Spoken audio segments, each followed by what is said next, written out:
You are walking through a dense forest. Sunlight is filtering through the gaps in the leaves and falling onto the ground. There is a strangely calm atmosphere everywhere. It feels like nature has completely stopped. Suddenly, a flock of birds flies away from the tree branches. The sound of their wings shakes the surroundings. Just a moment ago, they were calm, but now they are terrified. A deer is standing a little far away. It stares at you with fixed eyes. Its ears twitch slightly. It feels like it is making a decision. Suddenly, it turns around. Then it runs away at lightning speed. Within seconds, it disappears, as if it was never there. A squirrel is running around the base of a tree. It moves 3 steps, then stops, then runs a few steps again, then stops and looks around. But you are not doing anything. You are just standing there, holding a small piece of food and observing nature. Still, the animals are afraid of you. They seem to sense the presence of a predator.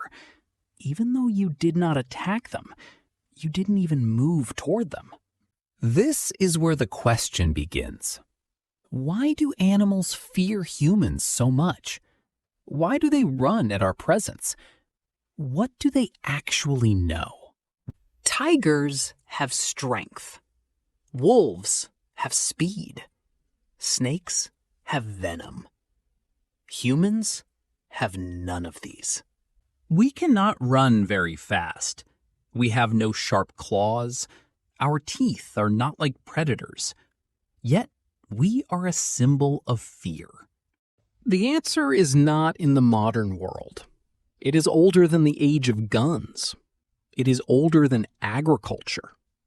It is ancient human history. For millions of years, a game has been playing on Earth.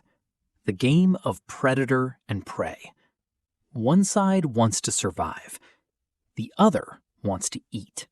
There is very little room for mistakes in this game. One mistake means death. One mistake means the end of a lineage. Nature never gives a second chance. So animals are always alert. They do not only see present danger, they calculate possible danger too. That is their survival strategy. Scientists call this concept the landscape of fear. It is an important idea in animal behavior, a map of fear in nature. It does not just mean being afraid. It affects the entire life of an animal. Where to eat, where to sleep, everything is shaped by fear. When a deer eats grass, it is not only thinking about food, it is also watching for predators. Survival comes first. When a rabbit goes near water, it knows danger may be there too. So every step is calculated. Every moment is cautious. Even while sleeping, they seek safety. Which bush is safe? Which area is risky? These decisions determine life and death. We often think animals are free, but in reality, they live on a map of fear. Every area has a different level of risk, and they know it well. This system still works today, from the African savanna to the forests of North America. The same rule applies everywhere. A zebra fears a lion. A rabbit fears a fox. A mouse fears an owl. This is the natural order. But there is another name in this list. A creature different from all others. A creature with extraordinary impact. That creature is humans. Humans are not just another predator. We are a special signal for many species. Our presence means caution. Our presence means possible danger. But where did this fear come from? How did it become so deep? Why has it survived thousands of generations? The answer lies in our past. To find the answer, we must go far back in time, to a period when civilization did not exist, and humans were part of nature. Life in that world was extremely hard. Every day was a struggle for survival. Food was uncertain. Hunger was the biggest enemy. Today, we go to supermarkets, but our ancestors had no such luxury. They had to search for food, often through hunting. There was one problem. Humans were not fast runners. Not like deer or antelope. They were much faster than us. We had no claws. We had no strong jaws. We could not leap like lions. So how did humans succeed? The answer lies in endurance. Humans had a special ability. We can walk and run for long periods. We resist exhaustion. Other animals can run fast, but they overheat quickly. Their bodies have limits. That is where humans gain advantage. Humans have millions of sweat glands. We cool ourselves through sweating. This allows long activity and sustained effort. Imagine a hot midday sun. The air is dry and burning. A deer runs for its life, and a human is walking behind it. The human is not fast. He moves slowly, but he does not stop. And that is the real fear. The deer stops after a while.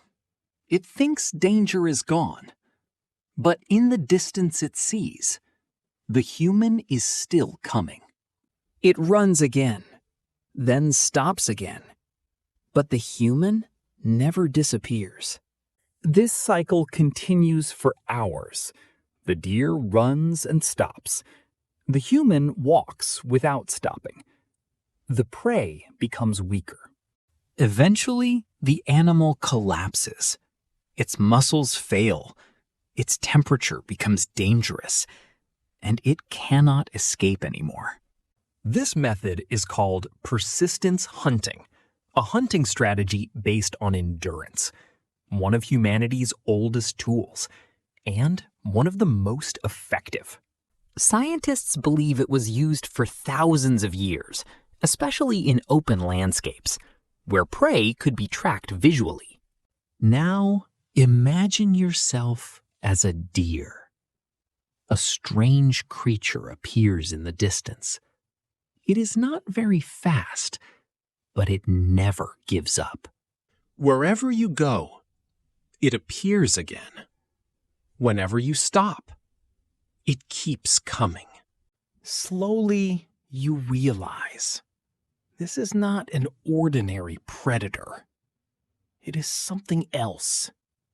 Something that exhausts you. For animals, it became a nightmare because they relied on speed, but speed alone was not enough against humans. This is how humans gained their reputation. Generation after generation, animals learned one thing. Humans are not to be ignored. Those animals that were careless, they were often hunted. Those that escaped quickly survived. This was not just experience. It was evolution. Nature was selecting who survives and who does not. After thousands of generations, a strange behavior appeared. Fear of humans became automatic, a survival strategy. And here the story deepens. How fear became instinct. How it entered genes. We will explore that next. One important thing must be understood. Not all fear is learned. Some fear is born. It comes from evolution. Think of a young deer. It has never seen humans before. Yet it reacts to strange sounds. Fear is already in its blood. Nature constantly tests life. Every generation is an experiment. Who makes the right decision? And who makes mistakes? Those who fail to recognize danger, they are less likely to survive. They leave fewer offspring, and their traits disappear. Those who react quickly, those who stay alert, they survive longer and pass their genes forward. This is natural selection, a slow evolutionary process. It changes behavior over generations. This creates a pattern. Fear of humans becomes natural, recognizing humans from distance and avoiding risk. This is not conscious thinking.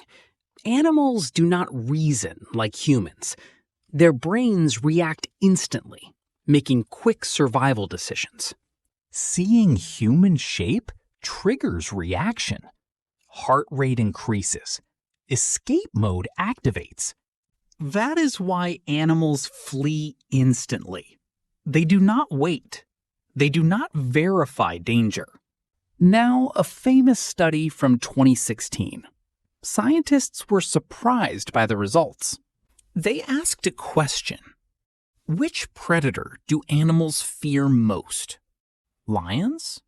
Wolves? Or humans? They conducted experiments. Speakers were placed in different areas. Various sounds were played. Some were predator calls. Some were wolves. Some were signals of danger. But the most unusual sound was human speech. Normal, everyday conversation. No threat. No shouting. Just ordinary human voices. Results were shocking. Many animals fled faster at human voices than at predator sounds. Deer showed panic responses. Bobcats left the area quickly. Even skunks and opossums reacted similarly. Even apex predators reacted. Those with no natural enemies still avoided human sounds. Imagine a mountain lion at the top of the food chain. Still, it leaves the area after hearing humans. What does this mean? Humans are not just prey or predator. We are a system-wide signal of danger. Scientists called this super-predator theory, a special ecological concept. Humans influence more than hunting. Our presence changes ecosystems. We affect entire environments. We do not only hunt, we reshape nature. We occupy habitats. We transform ecosystems. But the story is still not over. The deeper question remains, why are humans so different? From animals' perspective, humans are not just powerful. We are the biggest problem because we are unpredictable. A wolf follows rules. It hunts at specific times. Its behavior can be predicted. A crocodile waits by water. A lion hunts at dusk. Everything follows a pattern. But humans do not follow one pattern. We hunt day or night, alone or in groups. We use fire. We use traps. We use weapons and technology. For animals, this is chaos. They cannot predict our limits. That unpredictability is fear. In nature, predictability means survival. If you know your enemy, you survive. Unknown means danger.